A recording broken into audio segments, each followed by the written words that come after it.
Hi there everyone, my name is Analyze and today we're going to be taking a look at the ARC-170 Starfighter from 2010.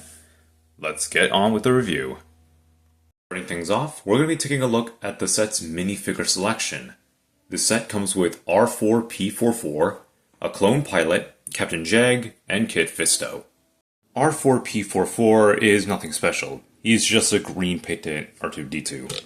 But he is a lot more unique than some of the other astromech droids I've seen. For $20, he's one of the more unique ones you can find out there, thanks to his unique green coloring.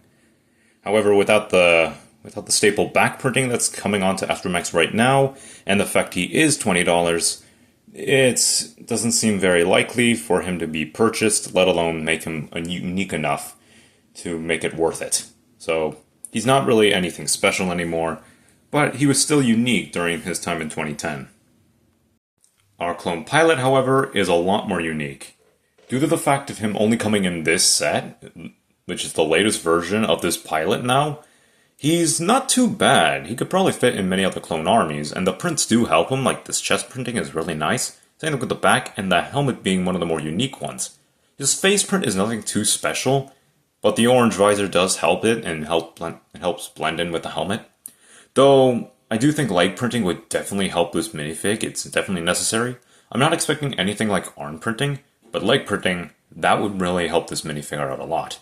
But he only came in 2010, and that hasn't been, like, heavily utilized yet, so this is fine, but I do think this guy could be a lot better, and hopefully if a new one comes out, this will be a much better minifig. Captain Jag is not too much different from the clone pilot we have. The only thing that's like differentiating him from the clone pilot is his helmet, a unique helmet print. Other than that, you basically got yourself a normal clone pilot here rather than just Captain Jag. The helmet's really the only thing that's helping this minifig. Otherwise, he is virtually just the same. There's not much else special to him. And he also costs the same, so that helmet doesn't help his price.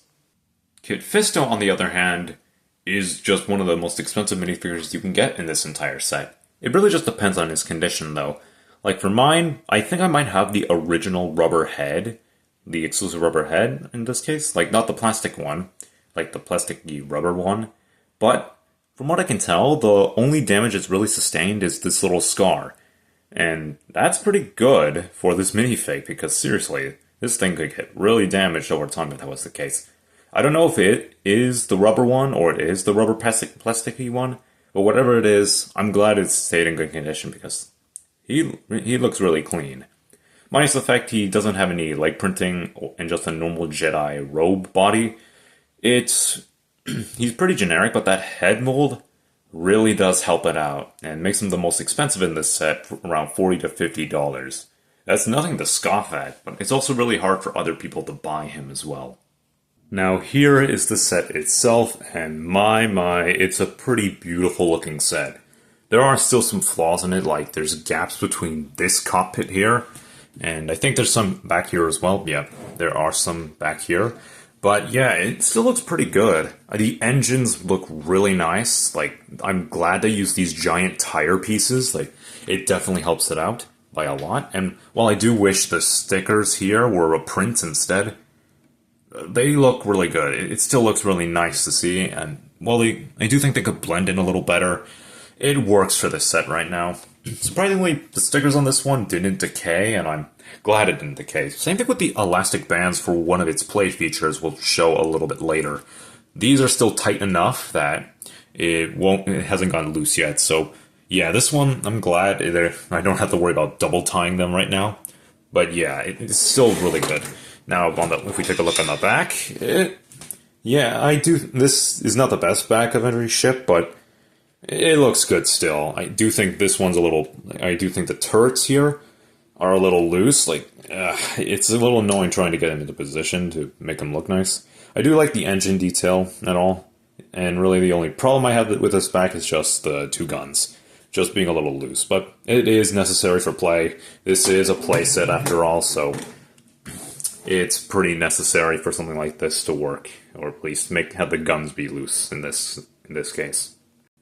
As for one of the set's play features, however, I'm probably going to just need to get it in a good angle here. Let me see if I can. Okay. Is thanks to this knob in the back here. This one's going to be important for two things, opening the wings and shooting a missile gimmick. You gotta push on this gear here, and let me see if I can get a good angle, and fire. Oh, they fell right on the floor. Hold on, let me see. And as you can see, there they are. There's both of them right down there. I can see them both. Let me pick them up. It's going to be necessary not to lose them for this set, but yeah, that's one of the gimmicks, and I'm glad it doesn't hit on the arch here. I thought it would, but no, it's actually, thanks to gravity, it actually helps the set a lot. As for the wing gimmick, I needed to make sure I can move the camera a little bit further, but you just need to twist the knob here, and when you twist it in any direction, it should start lifting up the wings, and I noticed that one of the sides is a little bigger than normal. This side looks like it has a gear a little bit off. Might have to fix that a little bit later, hopefully. But let's see if we can get into a good position here, and let me turn it back a little, and there we go. It's now in a tight position, which looks really good. I'm actually glad about this.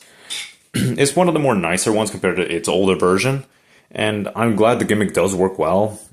And yeah, it looks pretty cool. This is definitely something that kids would really like. This is one of the gimmicks besides the missile one, and yeah, I do like this thing. It really helps it, and man, it just looks nice.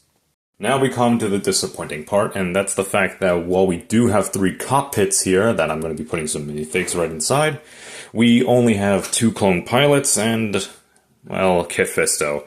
I think that's the big flaw here, that the fact that we don't have another clone pilot, that would really help this set on this scenario. So we're going to have to be careful because they can get stuck on here. So let's put Captain Jag in here. He should work in this scenario. Oh, okay, that was not supposed to happen. There we go. Oh, dang. That was a lot more loose than I thought it would be. Come on. There we go. There, now stay in there. And now Kit Fisto. You fit in there. Let's hopefully not get him tagged on with the gears. Alright. Looks good on that part. Let me just lift that back up. And our clone pilot goes into the back of here. He fits. There we go. Oh, I probably should let me put in the astromech as well. That helps. You're going to need that.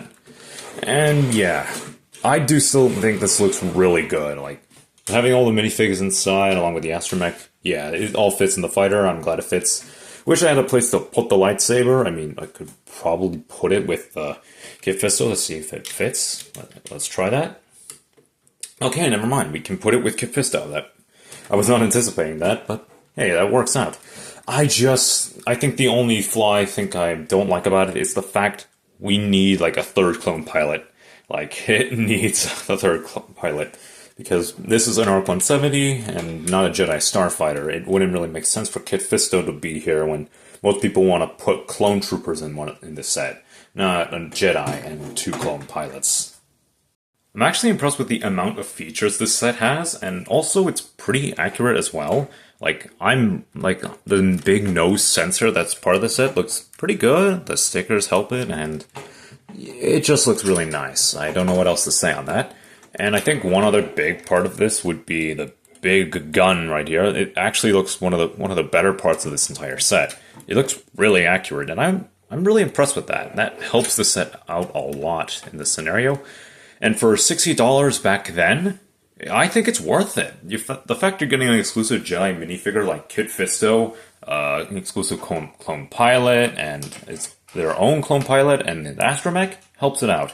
Especially due to the fact that this set had like around 396 pieces, which, while it doesn't seem that worth it, back then it was a lot more reasonable, and $60 definitely helps this set due to the fact of its size. However, there is one flaw now, and that's the fact that the set's now like $200. And that's really expensive, especially for people who want to buy an ARC-170. And this is like their only other cheap option. You can't even buy it brand new anymore due to the fact of it being like $400 to get a new one in box. And that's not going to be feasible for anybody who wants to buy one of these sets. You really got to buy one used and in a good condition like what I was able to find. But even so, paying $200 for a set like this is a really hard bargain for me as well as other people. Also, one thing I forgot to note about here is actually one of these.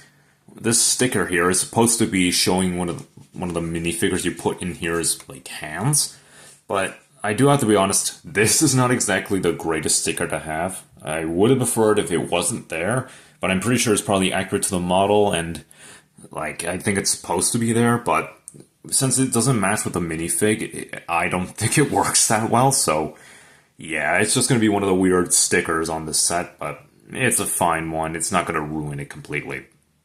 If I was going to rate this set, it would probably have to be a 6 out of 10. While it is really good, the flaws that some of the set does have, like one of the few things I didn't mention was that there's still some wing sag, and yeah, you can see it right here, and that doesn't look great. I do think that does hurt it a little bit. Some gaps between in the windows here, and the fact it doesn't come with a third clone pilot. I do think the set's probably still worth its price point, around $60, but it's a big bargain to pay like $250 for it. Or actually, no, that's not even a bargain. That's just very expensive. So I don't know if this is really worth its price, but out of all things, it's still a really good set, and unless an ARC-170 is going to get released anytime soon, it's really depending. This is really your only best ARC-170, unless you like the much older version, which I wouldn't blame you if you do. I'm going to end it off there now, so I hope you enjoy the rest of your day, and I hope you like this video. Bye!